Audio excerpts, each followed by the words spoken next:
নমস্কার, world news বাংলাতে আপনাকে স্বাগত। পদ ছাড়ার পরই দলের প্রতি একরাশ অভিমান প্রকাশ তৃণমূল সাংসদ কল্যাণ বন্দ্যোপাধ্যায়ের।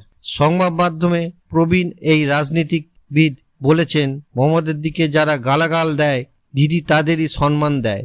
দিদি বলেছেন, লোকসভায় কোনো কোঅর্ডিনেশন হচ্ছে না, আমার দিকেই নিশানা করা হয়েছে।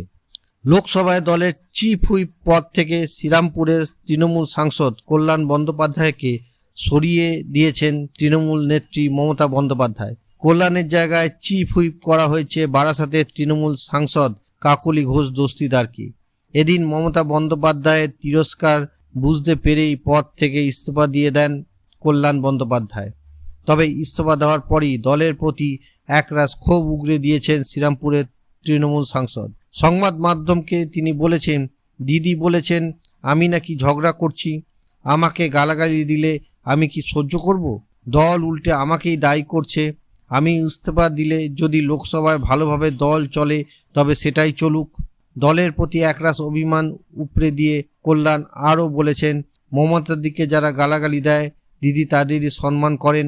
মমতাদি বলছেন লোকসভায় ঠিকভাবে সমন্বয় করা হচ্ছে না, অর্থাৎ আমার দিকে আঙুল তোলা হচ্ছে, তাই আমি ছেড়ে দিলাম।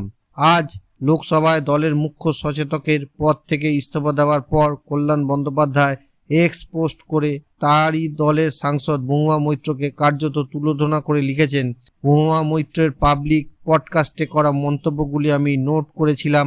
সেই মন্তব্যের মধ্যে একজন সহকর্মীকে শুকুরের সঙ্গে তুলনা করার মতন অমানবিক ভাষাও রয়েছে। ভিডিওটি ভালো লাগলে লাইক, শেয়ার ও সাবস্ক্রাইব করুন ওয়ার্ল্ড নিউজ বাংলাকে। নমস্কার।